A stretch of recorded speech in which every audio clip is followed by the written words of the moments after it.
following announcement has been paid for by the New World Order. You want a war? You're gonna get one.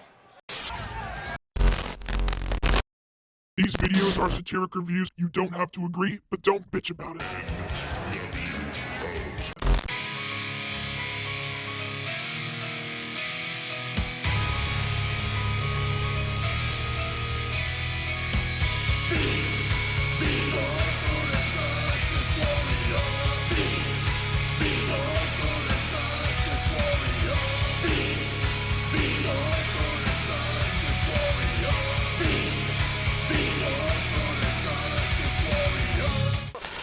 I hate this channel. Hey there, I'm Social Injustice Warrior the Infuso. And we're here. We're finally here. We've gone through the rise of Razor Ramon to the downfall of Diesel, and all the way to the height of Hulkamania. Both parts 1 and 2. And now, we're finally here. Where this series truly begins. With the invasion of the Outsiders.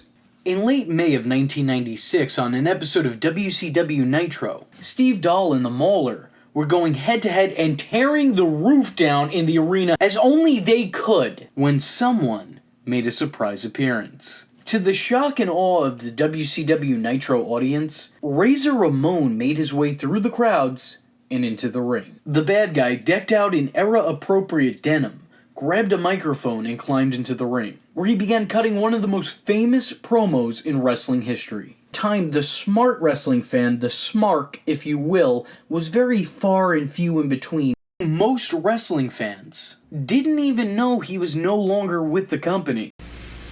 What a mark. You people, you know who I am, but you don't know why I'm here. You want a war? You're gonna get one. Throughout his initial promo, and pretty much all promos following, he began to refer to WCW personnel by names that the WWF used to mock and parody them with. Where is Billionaire Ted? Billionaire Ted. Last time I checked, we were living in a capitalist society. The Nacho Man. The Nacho Man. Oh, yeah! And where, oh where, is Scheme Gene? Rumors are flying about the sun and the possibility of darkness tonight. Will there be nightfall? I can't tell you here on TV. It was very obvious the insinuation here was this was a hostile takeover by the WWF. Later that same night, Razor would return and continue to hammer that thought pattern in confronting Eric Bischoff. This is where the big boys play? What a joke. You got such a big mouth. We are sick of it. What do you mean, who's we? You know who. We. What do you mean, we? We are taking over. You go tell Billionaire Ted, you tell him get 3 of his very, very best. You want a war? You got one. Not on no microphones, not in no newspapers or dirt sheets. In the ring, where it matters. The former Razor Ramon, now going by his real name Scott Hall, would return soon after, basically rehashing his previous promos declaring war on WCW and alluding to working for the WWF. And with the same amount of denim too, look at that. That's just only the 90s. I have such a good time last week that I came back for more. You started it, we gonna finish it. What do you mean, we? You're coming up with this You we know stuff who, again. I man. don't see You know anybody. who. You wanna go to war? You got a war. However, this time he'd be confronted by homegrown hero, Sting. You came out here last week and said some real horrible things about WCW. Somewhere along the way you got lost because you have any idea where you are? You're in the jungle, baby! This is WCW! Right here, right now! Yo, nobody tells me what to do, and Chico, nobody tells me when to do it. I got a big surprise for you. next week. The two were broken up by security, with the former Intercontinental Champion promising a big return on the following week. And also, security came to get Sting and Hall after Sting had smacked Hall in the face. But you'd think that they'd be doing their job beforehand, so this way Hall didn't make his way over to the commentary desk. But yeah, sure, whatever. Hall returned to the commentator's booth in a surprising lack of denim this time around, causing Bobby the Brain Heenan to rush for the exit. Eric Bischoff, however, stood up to him, calling him out for not delivering on the big surprise he threatened. Unfortunately, what he somehow didn't take notice to was the 6'10", 328-pounder standing right behind him.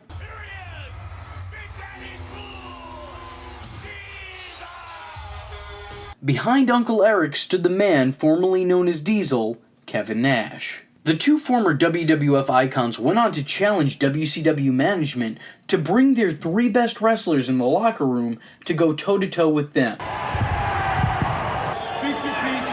Yeah, no trouble, because you know I'll kick your teeth down your throat. You still don't have your three people. And you know why? Because nobody wants to face us. Where's your three guys?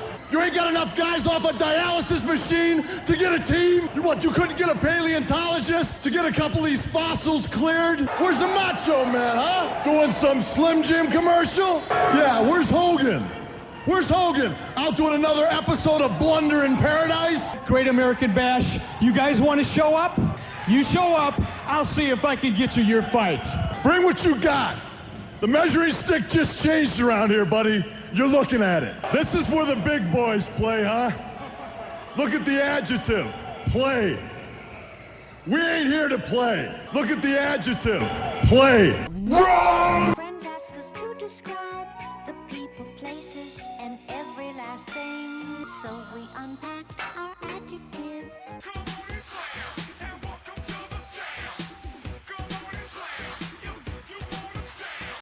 You've been sitting out here for 6 months running your mouth. This show's about as interesting as Marge Schott reading excerpts from Mein Kampf. Whoa, what? Considering that Hall and Nash were in fact not considered a part of the WCW roster, they began being referred to as the Outsiders. Stay golden, pony boy.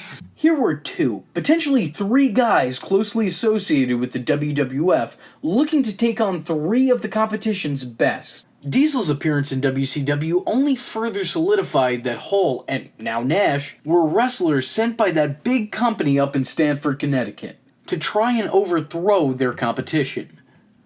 Of course, in reality, they weren't, and this led to the frustrated WWF trying to sue the WCW. So in an effort to save their asses, and more accurately their bank accounts, Eric Bischoff conducted an interview with both Hall and Nash, and outright asked if they were working for the WWF. Do you work for the WWF? No.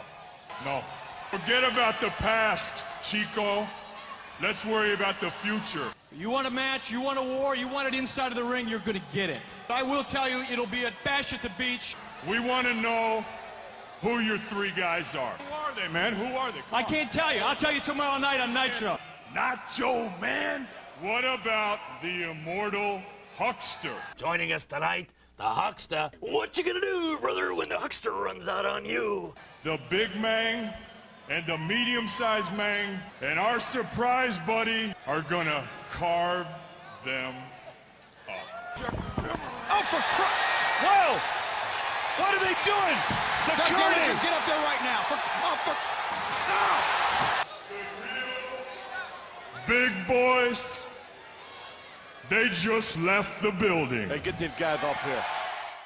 Eventually, Eric Bischoff would assemble a team to face Nash and Hall. That team consisting of Sting, Lex Luger, and the Macho Man Randy Savage. And together, the three would take on the company Outsiders at the upcoming Bash at the Beach pay-per-view. The Outsiders, in the meantime, would continue to make good on their name by showing up to Nitro unannounced.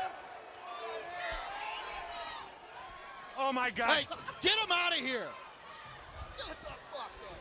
They sat in the front row where they'd cause chaos, including stealing a microphone and cutting a promo from the audience. They'd also hop the guardrails and get into an altercation with WCW security and the WCW roster, cracking jokes along the way. Oh, look, the clowns! Look at the clowns! Oh, look at the clowns! I'm still looking for that third guy. There's still just two of them. Look at Savage, the wild man. Is this the best you got? Is this the best you got? I'm telling you, I don't like the looks of this. I mean, you've got everybody in the WCW locker room. They're throwing him out of here, aren't they?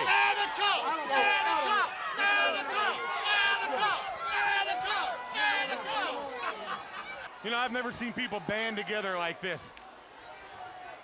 The Macho Man Randy Savage, Sting, Luger, and company are looking forward to the 7th, and frankly, Brain, so am I. A few moments later.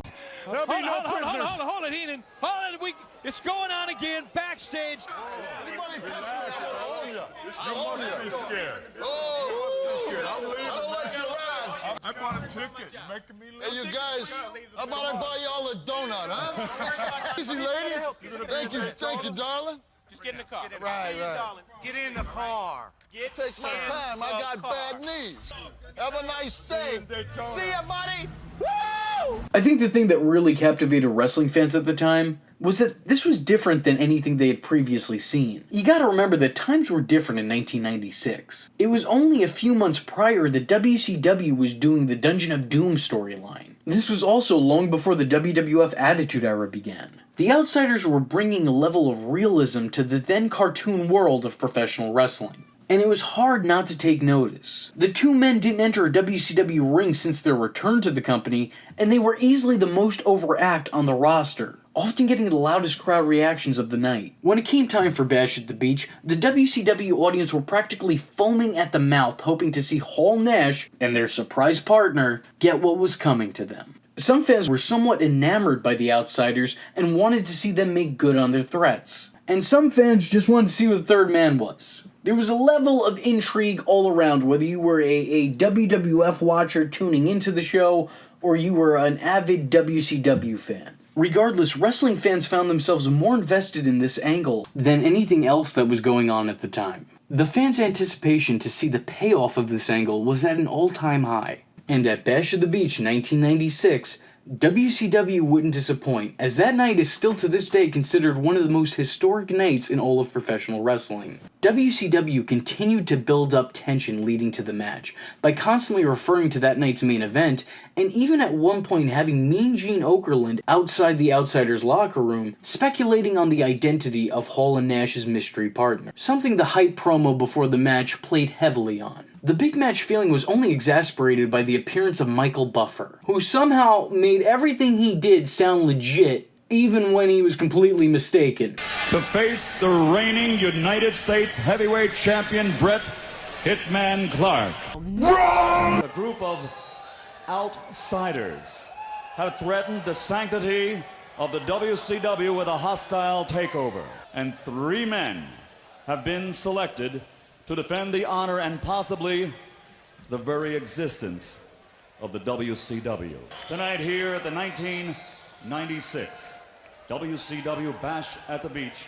Let's get ready to rumble! And just like that, Michael Buffer now has ads running on my video. To the shock of the audience in attendance, the Outsiders entered the ring conveniently missing a third man, which was then questioned by Bobby Heenan and Tony Schiavone on commentary, as well as Mean Gene Okerlund directly after their entrance. Despite what most would consider your typical no-show, Hall and Nash reassured everybody that they did have a partner, and he was in fact in the building. They stated that his lack of appearance was due to their opponent's lack of a threat, saying that they on their own could take care of the team of Sting, Luger, and Savage. Where is your partner? You know Scheme Gene? He's here and he's ready. Oh, he's here all right, Gene. We got enough to handle it right now, right here. The match began with an intense back and forth between the two teams. Early on, Sting accidentally hit his best friend Lex Luger with the Stinger Splash and injured him, taking him out of the match on a gurney. Which is sad because he spent longer in a chair having Sting paint his face for him as if he was at his local carnival for his entrance than he did in the actual match itself. Hall and Nash would capitalize on his injury and decided to show their aggression by attempting to attack Luger as he was being strapped to the stretcher. Luger's exit from the match would even the odds, making the 3-on-2 handicap match situation into your standard 2-on-2. All four men, Sting especially, sold absolute aggression and pure intensity at the time. It was clear that Macho Man and Sting treated the idea of an outside invasion as the threat it clearly was. They didn't want to lose. Because of the implication. The implication being that the WCW wrestlers, and by extension the WCW brand, was inferior to the WWF's outcasts. The match lived up to its main event status, with both teams putting on one hell of an effort at proving their worth. And despite the fact that Hall and Nash continually cheated to get one over on the WCW duo, Sting and Mach still held their own and provided a strong showing. But it's not the match itself that has lived up to the test of time. It's not the back and forth work between the two teams that is forever remembered, but instead, it's the match's conclusion, its ending, that is forever etched in stone. Hall and Nash had gained when who else but everyone and their dad's favorite superhero, Hulk Hogan, hit, fully embracing Hogan, knowing that the yellow and red icon was finally going to put the two invaders in their place. His return to the ring after a long hiatus caused Hall and Nash to immediately exit and seemingly regroup. The Hulkster ripped his shirt, tossed it to the crowd, and stared down WCW's new residential illegal immigrants. Hook! What is he doing? My God! Hulk Hogan has betrayed WCW! The crowd and the commentators reacted before Hogan's leg even connected with the Macho Man. Look, even Ref Pee Wee couldn't believe it. He's the third man! What the hell is going on here? Hulk Hogan has betrayed WCW! With Hogan tossing a few additional leg drops and finishing things off with a mock pinfall. Just to drive the point home, in case you didn't get that he's the bad guy now. Sting would help a fallen Savage backstage, as the audience in attendance began to empty their trash into the ring. Mean Gene Okerlund, another one of Hulk's close personal buddies, hit the ring asking for answers in the form of an interview. Look at Okerlund. Look at all of this crap in this ring.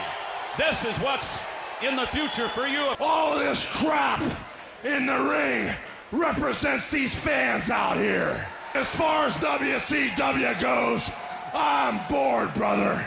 These two guys here, the so-called outsiders, they're the new blood of professional wrestling. These two men right here came from a great big organization up north. Well, who knows more about that organization than me? I made that organization a monster. I made people rich up there. And Hulk Hogan got bigger than the whole organization, brother. If it wasn't for Hulk Hogan, you people wouldn't be here. What are you gonna... Don't touch me, I'm gonna fleet of lawyers. You can call this the new world order of wrestling, brother. And not only are we gonna take over the whole wrestling business, we will destroy everything in our path. What you gonna do when the New World Organization runs wild on you? This moment was so unexpected that those who weren't actively booing their lungs out, and those who weren't rushing to the concession stand to pick something up to throw at Hogan, It's worth every penny. were wide-eyed in pure shock. No one would ever expect Hulk Hogan, the proverbial Superman, to turn his back on the audience, even after the audience long turned their back on him. And that's why, yes, I know, he had a long-standing feud with Hogan at the time, but still, there's a time and a place, and this is neither. It was this moment that began to turn the tide for WCW in the Monday Night Wars. This was an iconic instant. This was a legendary, career-defining moment. This was the formation of... Let me tell you something, brother. You're watching the Social Injustice Warrior, V Infuso's channel, dude. So if you like the words that came out of his mouth hole, and you too want to become a V-tard, don't forget to like and subscribe, and click that little bell icon to get updates and notifications. Ooh, tell him what up, Mach. Ooh, yeah. Follow the man on Twitter, yeah, because we all know it's not stalking if it's on the internet, yeah. Join the madness by joining the Discord, and if you have a moment of time and a free $1 to spare, head over to the SIJW's Patreon, dig it, where you can request videos, get exclusive videos, and early access to content. Yeah. Or go down to PayPal where you can buy the shirts, brother. But most importantly, just remember, if you're not tuning in, then you're missing out. WCW.